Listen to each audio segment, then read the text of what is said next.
إن الحمد لله نحمده ونستعينه ونستغفره ونعوذ بالله من شرور أنفسنا ومن سيئات أعمالنا. من يهده الله فلا مضل له ومن يضلل فلا هادي له. ونشهد أن لا إله إلا الله وحده لا شريك له ونشهد أن محمدا عبده ورسوله. قال الله تعالى في القرآن المجيد بعد نقول أعوذ بالله من الشيطان الرجيم بسم الله الرحمن الرحيم. يا أيها الذين آمنوا اتقوا الله حق تقاته ولا تموتن إلا وأنتم مسلمون. يا أيها الناس اتقوا ربكم الذي خلقكم من نفس واحدة وخلق منها زوجها وبث منهما رجالا كثيرا والنساء واتقوا الله الذي تساءلون به والأرحام إن الله كان عليكم رقيبا. يا أيها الذين آمنوا اتقوا الله وقولوا قولا سديدا يصلح لكم أعمالكم ويغفر لكم ذنوبكم ومن يطع الله ورسوله فقد فاز فوزا عظيما. وهو الذي أنزل من السماء ماء فأخرجنا به نبات كل شيء فأخرجنا منه خضرا نخرج منه حبا متراكبا ومن النخل من طلعها قنوان دانية وجنات من أعناب والزيتون والرمان مشتبها وغير متشابه انظروا إلى ثمره إذا أثمر وينعه إن في ذلكم لآيات لقوم يؤمنون. اللهم اجعلنا من المؤمنين. أما بعد إن أصدق الحديث كتاب الله وأحسن الهدي هدي محمد وشرور الأمور محدثاتها وكل محدثة بدعة وكل بدعة ضلالة. We begin in the name of Allah subhanahu wa ta'ala, as Rasulullah sallallahu alayhi wa sallam would remind the community on the day of Jum'ah in his khutbah, beginning with praising Allah subhanahu wa ta'ala, saying Inna alhamdulillah, that all praise and all thanks belongs to Allah subhanahu wa ta'ala. Nahmaduhu, and saying that we are amongst those alhamdulillah that praise and thank Allah subhanahu wa ta'ala. Whether it feels like a day to praise Allah or we don't feel like praising Allah, Allah deserves all praise and Allah deserves all thanks. May Allah make us amongst those that constantly praise and thank Allah subhanahu wa ta'ala. And we continue as Rasulullah sallallahu alayhi wa sallam would continue, admitting what our relationship to Allah subhanahu wa ta'ala is, that we rely on Allah subhanahu wa ta'ala. Nasta'inuhu. We rely on Allah subhanahu wa ta'ala for help. Wa nastaghfiruhu. And we ask Allah subhanahu wa ta'ala for forgiveness. Coming to Jum'ah, we admit na'udhu billahi min shururi anfusina, that we seek refuge in Allah subhanahu wa ta'ala from the evils of ourselves. Because we admit coming to Jum'ah that we are not perfect people. وَمِن سَيِّئَاتِ أَعْمَالِنَا, and from the evil effects of our actions, because we admit that our actions are not perfect. We don't come on the day of Jum'ah pretending to be perfect people. We come on the day of Jum'ah knowing that we're flawed people and that we need the forgiveness of Allah subhanahu wa ta'ala and the guidance of Allah subhanahu wa ta'ala. مَنْ يَهْدِهِ اللَّهُ فَلَا مُضِلَّ لَهُ وَمَنْ يُضْلِلْ فَلَا هَادِيَ لَهُ. And we recognize that guidance only comes from Allah, because the one that Allah guides, there is no way that person can be misguided. And the one who Allah allows to go astray, there is no guidance for that person. And then after this we admit, nashhadu an la ilaha illallah, that there is no one worthy of our absolute attention, of our absolute love and our absolute obedience other than Allah subhanahu wa ta'ala. And that Allah subhanahu wa ta'ala is not just a Lord who created us, but is also a Lord who guided us in the form of Muhammad sallallahu alayhi wa sallam. And we admit, وَنَشْهَدُ أَنَّ مُحَمَّدًا عَبْدُهُ وَرَسُولُهُ, that Allah sent for us the perfect messenger in the form of Rasulullah sallallahu alayhi wa sallam. In today's brief khutbah, as we're 2 weeks away from the blessed month of Dhul Hijjah, some of the most blessed days of the year, as some of our loved ones will be taking on an amazing journey while going to Hajj, I wanted to actually reflect on just one ayah of the Quran.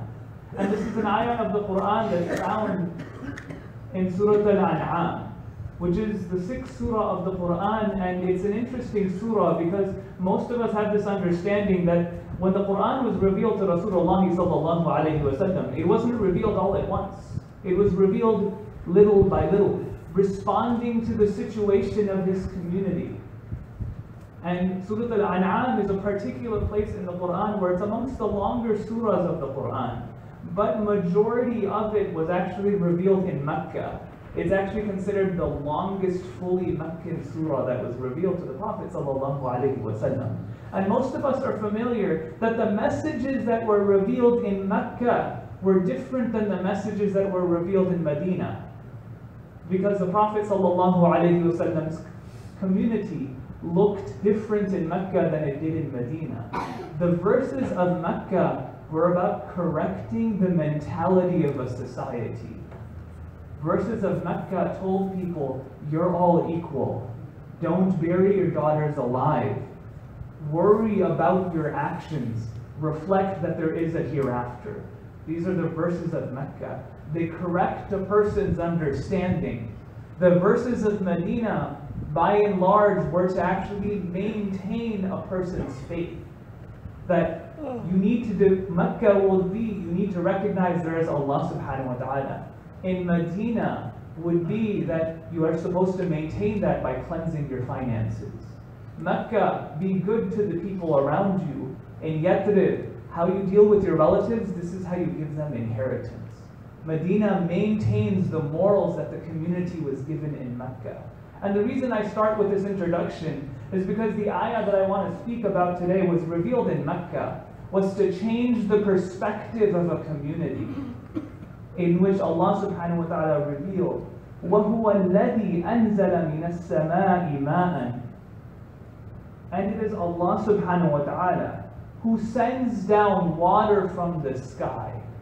Most of us have heard verses where Allah subhanahu wa ta'ala sends down water from the sky. And in other places in the Quran, Allah subhanahu wa ta'ala will say, and He brings life to a dead earth. This is a particular place in the Quran in which Allah subhanahu wa ta'ala actually says, فَأَخْرَجْنَا بِهِ, and Allah causes to grow from it.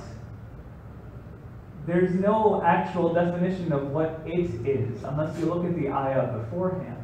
But I want us to keep that in mind. In this ayah, there was never anything written of what is that it. Nabata, growth. Kulli shay'in, growth of all types, growth of every kind. That Allah sends, amongst the signs of Allah subhanahu wa ta'ala, is that Allah sends water from the sky and He causes all sorts of growth to grow. And Allah subhanahu wa ta'ala will continue. فَأَخْرَجْنَا مِنْهُ خَضِرًا, and what comes out of it is greenery. نُخْرِجُ مِنْهُ حَبًّا مُتَرَاكِبًا, that what comes out of it is sometimes plants that are seeded in rows, kind of like crops. When we drive down central Jersey and we go a little bit more to the south, we see a bunch of crops. You see that there is, in rows, you can count the number of plants. It's a very intelligent system of how you provide water to each and every plant at a certain amount of time in order for them to grow at a very measurable rate. Allah subhanahu wa ta'ala first starts off that Allah causes guidance, Allah causes rain or water to fall from the sky, and causes from it growth that can be measured. So grains that grow from it. But Allah subhanahu wa ta'ala continues, وَمِن نَخْلِ مِن دَعْلِهَا قِنْوَانٌ دَانِيَةٌ. Allah continues, and we cause to grow from within it also palm trees. Palm trees. Palm trees are very different than grains.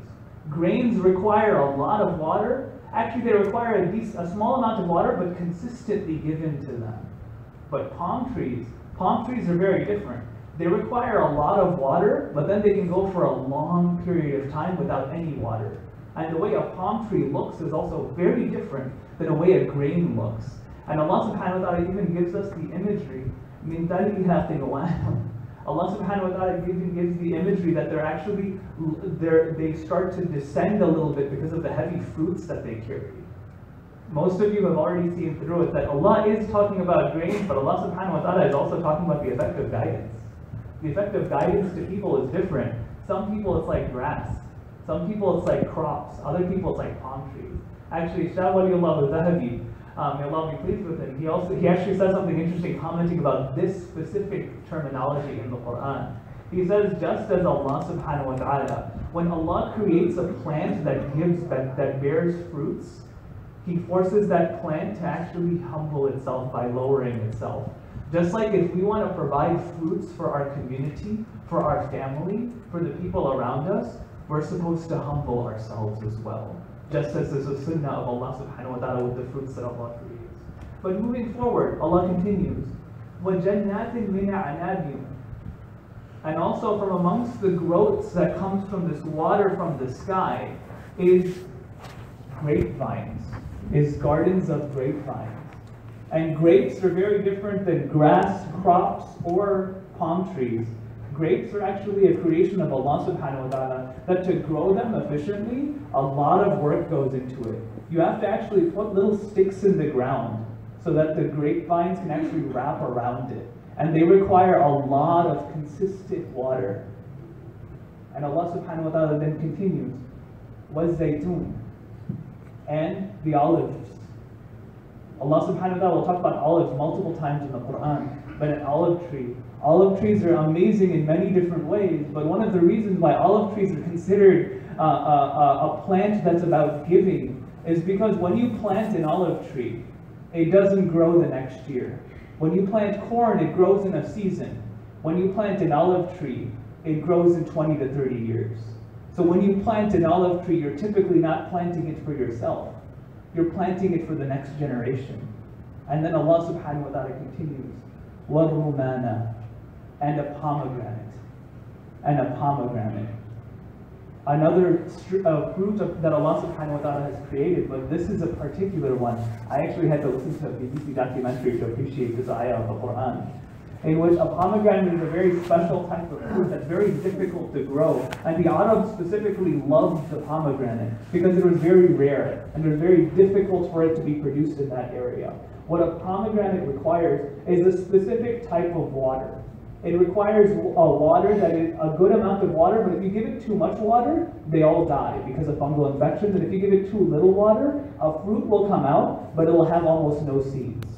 So it requires a very specific amount of water, and it's very difficult to keep track of and to take care of. But once a pomegranate grows into a fruit, on average they have over 600 seeds. So it's able to actually spread, and each one can be germinated. It can spread to produce so many more.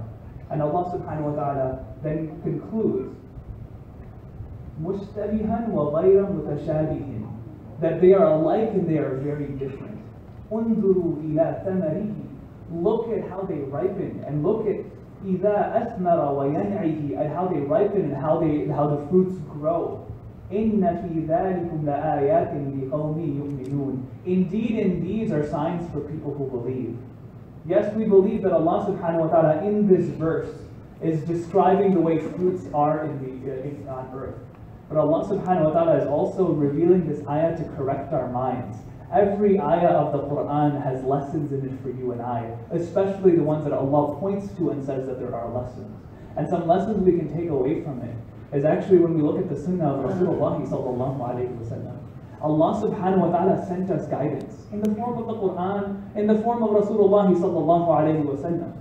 And Allah subhanahu wa ta'ala sent them from Allah, sent them from above, just as Allah sends water from the sky. But not everyone soaks up water the same way. There are those, and in the example of the Prophet sallallahu alayhi wa sallam, there were those companions of the Prophet sallallahu alayhi wa sallam who took his guidance readily. As soon as it was given to them, they took it. Like Abu Bakr as-Siddiq, radiyallahu anhu, that once he says, I received messages from Allah subhanahu wa ta'ala, Abu Bakr said, I believe you. He was ready, and guidance was shown to him right away.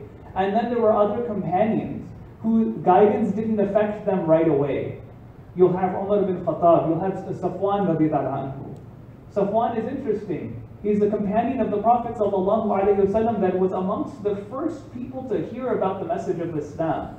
But actually he fought with Rasulullah sallallahu alayhi wa sallam at almost every single battle. Until Mecca was conquered, until Fath Makkah. And even then he didn't believe in Rasulullah sallallahu alayhi wa sallam. He didn't leave his old ways. It was actually Rasulullah sallallahu alayhi wa sallam, after Mecca had been conquered, gave a gift to him. Gave him a gift of a lot of wealth. And at that moment, Safwan recognized that this is the truth. This is the truth. It's almost as if his heart was very hard up until the right type of water was given to him. Because Rasulullah sallallahu alayhi wasallam knew that of his community, not everyone is a grain. Some people are going to be palm trees. Some people are going to be pomegranates. Some people are going to look different. Different people respond to different styles of revelation. Different styles of water that Allah subhanahu wa ta'ala sent. Some people, it was right away. Some people, it took a long period of time, and it took good character for them to finally get iman into their hearts. Other people, it actually took an academic conversation. You had people who would come up to Rasulullah sallallahu alayhi wasallam and debate with him. An actual debate of, prove to me that this is the right way. Show me a miracle. You had others where it was just about, prove to me through your character. And others where it just took consistency. And Rasulullah sallallahu alayhi wasallam knew how to recognize what was the water that people needed in that moment. He would go up to, a story that comes to mind is the story of Rasulullah sallallahu alayhi wasallam when his daughter Fatima, his beloved daughter, asks him, "Oh my father, can I have a servant because it's too difficult for me to go through the chores of the day?" And of course Rasulullah sallallahu alayhi wasallam, he's described as Ra'uf, he's extremely kind. And of course he's going to be kind to the people inside his home. But he goes up to her and he says, "I can't give you what you're asking for. But you know what I can give you? Subhanallah, Alhamdulillah, Allahu Akbar." This is the guidance that you need in this moment to get you through this station of life that you're in right now. We can't expect that everyone responds the same way to every single message. And I bring this up for two reasons. One is, as we're approaching the days of Dhul Hijjah, as we're approaching these blessed days that are coming up, some questions run into people's minds. How come in our tradition we have certain things that are only done once a year, and we have other things that are done every single day, and other things that are done multiple times a day, some things that are done once in a lifetime? Well, it's different types of water that will affect different types of people. You might need the consistency of your deed to be different. We're given salah daily, 5 times a day. It's that constant watering. We're given the month of Ramadan once a year. Once a year, we're given the days of Dhul Hijjah to really give a lot of water to our hearts at the same time. Because some of us might be those that, to get iman flowing in our hearts, we're like that palm tree that requires water at a very specific moment, but it requires a lot of it. And other of us could be that it'll take years and years and years of cultivation, but we'll finally give fruits at the very end. We'll finally start feeling the peace of iman at the very end, because it could be like our hearts are like zaytun. We have the qualities of zaytun, where it takes a long time of cultivating it, but finally it gives a blessed fruit at the end. Or maybe some of us could be, and some of who we interact with could be like ruman, could be like pomegranate, where it takes a very specific form of guidance. It'll take that very specific form of guidance, but when guidance is given to that individual, they guide hundreds. They have the ability to guide hundreds. And the companion that comes to mind is Umar radiallahu anhu, who was a man who was described as having a hard heart. He heard about the message of Islam multiple times, but only when it was given to him with us, when he was able to take it, was actually, most of us know the story, when he went over to his sister's home and he was angry and he hit his sister, and he recognized at that moment that this isn't how any man was supposed to behave, so he humbled himself and he read just a few ayat of Surah Taha, and right then his heart opened up. It required a very specific form of guidance, and once that form of guidance was provided, we know what Rasulullah sallallahu alayhi wa sallam said about Umar bin Khattab, لو كان نبيا من بعدي, if there was a prophet that came after me, it would have been Umar. لكان عمر. So it's a very specific form of guidance that needed to hit them. And I bring this up for a couple of reasons. One, some of us feel like we've hit a plateau. We've hit a plateau of where our iman will be. Our salah has been the same for years. Our salah has not changed us in any way. Our zakah is the same year after year. Our fasting is the same year after year. And actually, I remember the words of one of my teachers. He said that actually the dead heart stays the same throughout for 40 years, but the heart of a believer, a living heart, changes 40 times a day. And the idea is supposed to be, if we find ourselves at that point where we don't feel any growth anymore, maybe we're not providing ourselves the right water. Maybe we need to actually learn about our deen in a separate way. Maybe it's not going to be an increase of our salah, but maybe now we need to serve people. Or maybe if all we've been doing is serving people, maybe it's time to start learning about adhkar, about remembering the names of Allah subhanahu wa ta'ala. Maybe all we've been doing was learning, so maybe now it's time to serve. We have to understand that different water is required at different moments for our hearts to grow.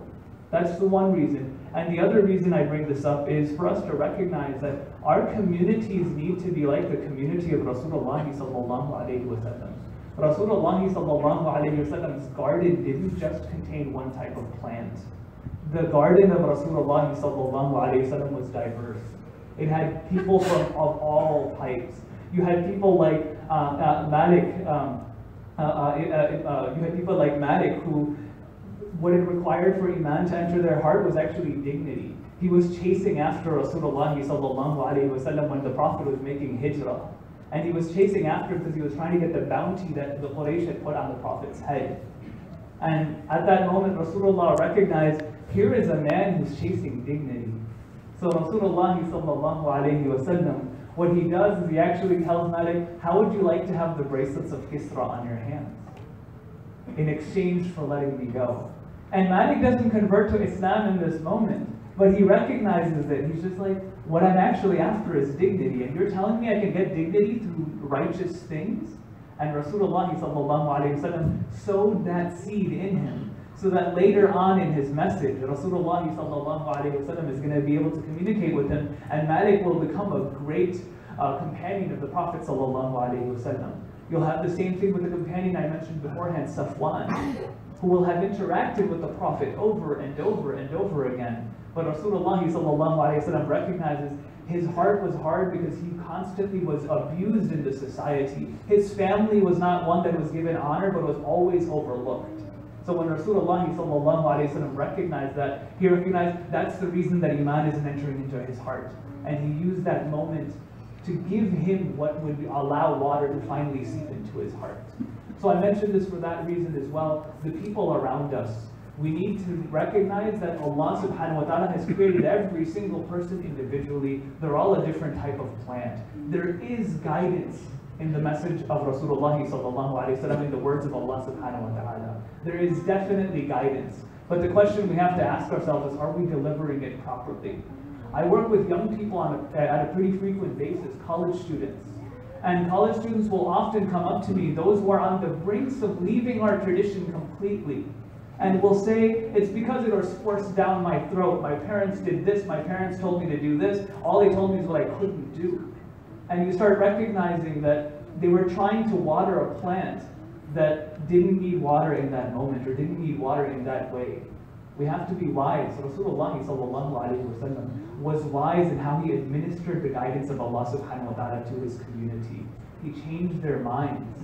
He understood what would affect them, and he was able to give it to them in a proper moment and with a proper dosage.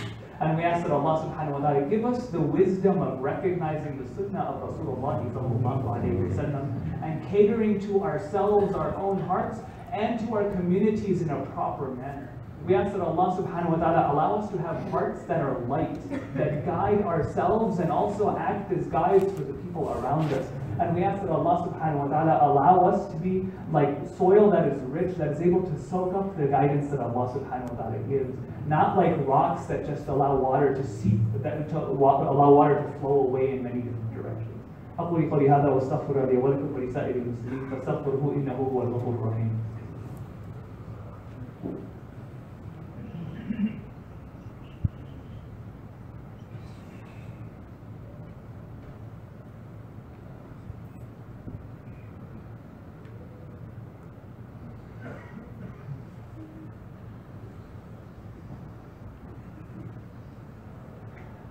Bismillah, alhamdulillah, as-salatu was-salam ala Rasulillah sallallahu alayhi wa sallam.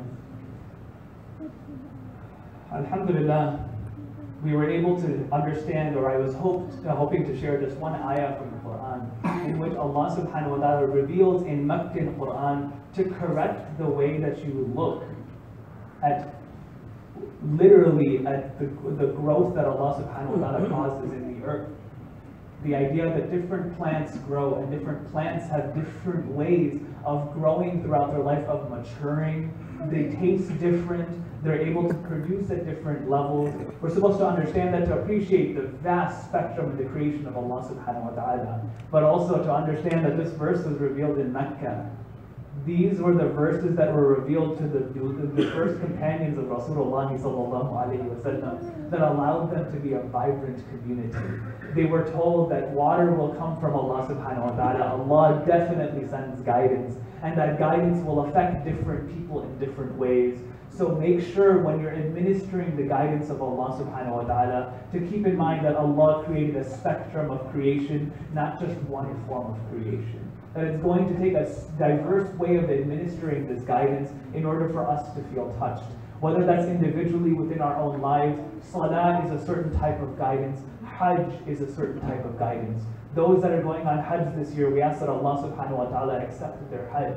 We ask that Allah subhanahu wa ta'ala allow them to go on hajj and come back safely. We ask that Allah subhanahu wa ta'ala allow this to be a moment that changes their lives forever. Those of us that are not going on hajj, we ask that Allah subhanahu wa ta'ala give us the ability to go and be invited to the house of Allah subhanahu wa ta'ala. Those of us that are not going on hajj, we ask that Allah subhanahu wa ta'ala give us the love of Mecca, give us the love of the Kaaba, of the house of Allah subhanahu wa ta'ala, so that we honor those that do go to hajj this year. Those of us that are not able to go to hajj and have not been able to go to hajj, we ask that Allah subhanahu wa ta'ala, through our enabling others to go, allow us to get the reward of going ourselves. We ask that Allah subhanahu wa ta'ala allow us to be people that purify ourselves in the Dhul Hijjah.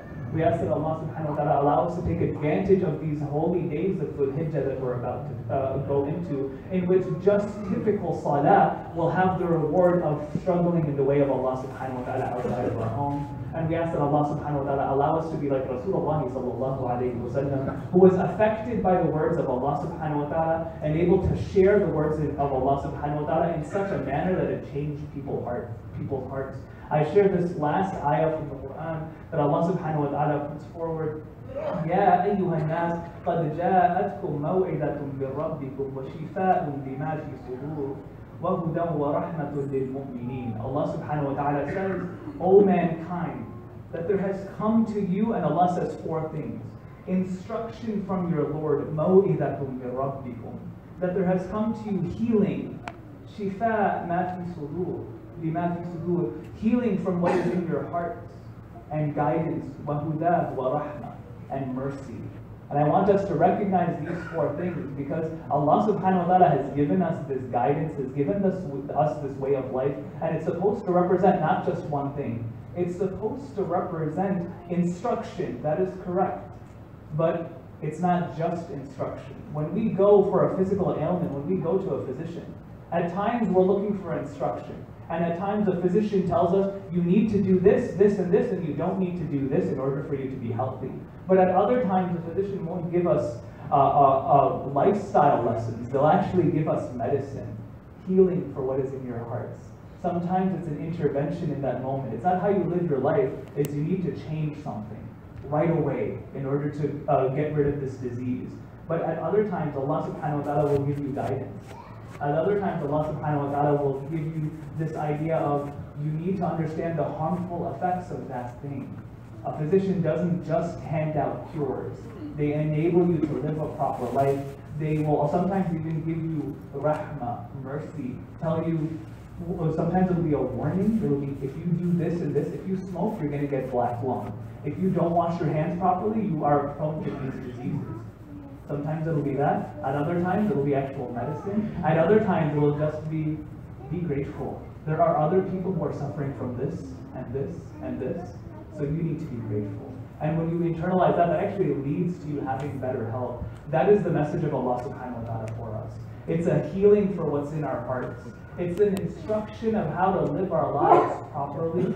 And it is actually mercy for us to recognize what we could have been, but alhamdulillah that we're not. And we ask that Allah subhanahu wa ta'ala allow us to see guidance with in those four lenses. And we ask that Allah subhanahu wa ta'ala allow us to be people who are balanced in our approach. We ask that Allah subhanahu wa ta'ala allow us to build a community that serves the different types of plants that grow in the ummah of Rasulullah sallallahu alayhi wa sallam.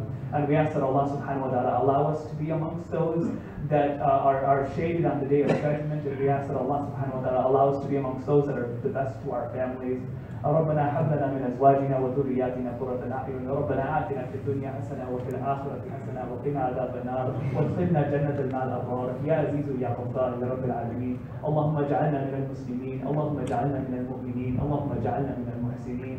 عباد الله إن الله يأمر بالعدل والإحسان وإيتاء ذي القربى وينهى عن الفحشاء والمنكر والبغي يعظكم لعلكم تذكرون. اذكروا الله يذكركم وشكره يزدكم واتقوه يجعل لكم مخرجا وأقيموا الصلاة.